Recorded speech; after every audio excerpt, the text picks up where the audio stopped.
Just sitting outside on my porch thinking about transhumanism and post-humanism. I'm still trying to make my mind wrap around all of the things that could be implied by the notion of transhumanism. You can look up the notion of it, the practice, the thinking of it on Wikipedia, I think, without too much trouble. And obviously, you can look at the Transhumanist Reader or any of the books by Steve Fuller on the subject. I'm really mostly concerned with whether or not transhumanism, in the sense of trans meaning to go beyond transcendence, transhumanism is really going beyond the human, or obviously post-human would be after human. So it seems to speak to the idea that there's going to be some kind of after human, or some kind of transcending of what it means to be human, so that you become something other than human. I'm really wondering if it's not, insofar as it's mostly a materialistic kind of re-evaluation of the future of being human, whether or not it's not, in the best modern fashion, it's a kind of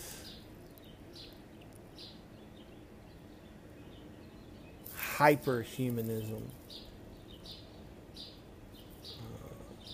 meaning it's in a kind of Nietzschean sense, it's an overhuman, uberhuman, superhumanizing, but it's still human. It's actually a human project. It's actually something, the logical conclusion of this modernist project. Setting aside Latour's notions that we may not have ever been modern, it's very well the case that humanity is at a crossroads where we are so much a question for ourselves. What does it mean to be human? That the notion of humanity, which heretofore had always been very small in one sense, right? As much as we thought of ourselves as the centers of the universe, we had a good idea of what it meant to be man, what it meant to be human. Part of the modern project, which begins with the idea that human beings need to, in a sense, achieve transcendence from our daily burdens, and transcendence from our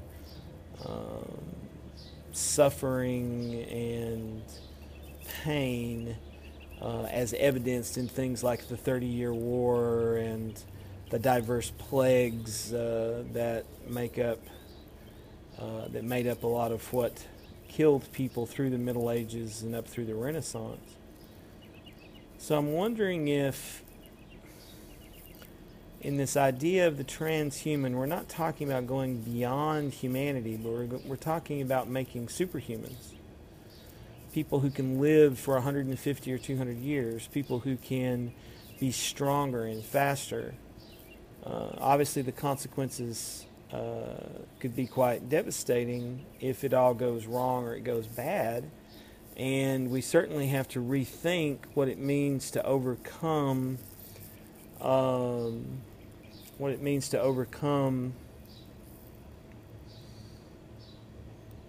working all the time, or being sick, or any of these other things that we've used to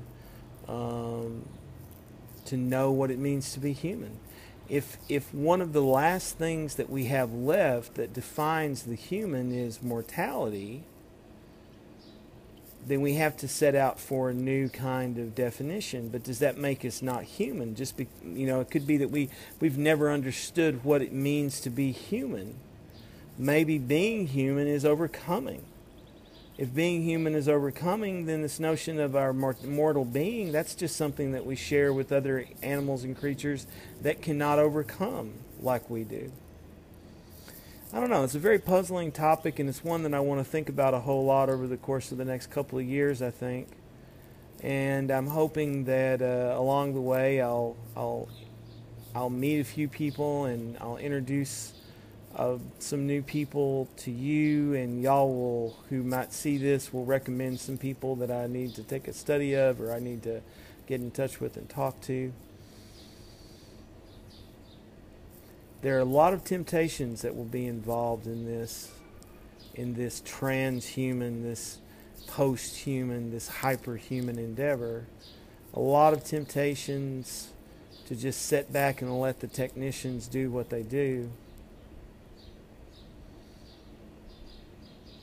And I think that's actually where you have to stop, and you have to ask yourself then about how much precaution is necessary and how much forward action is necessary.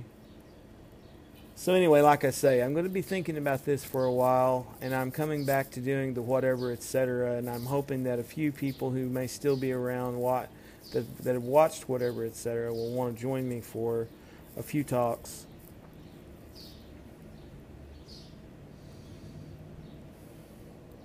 Peace.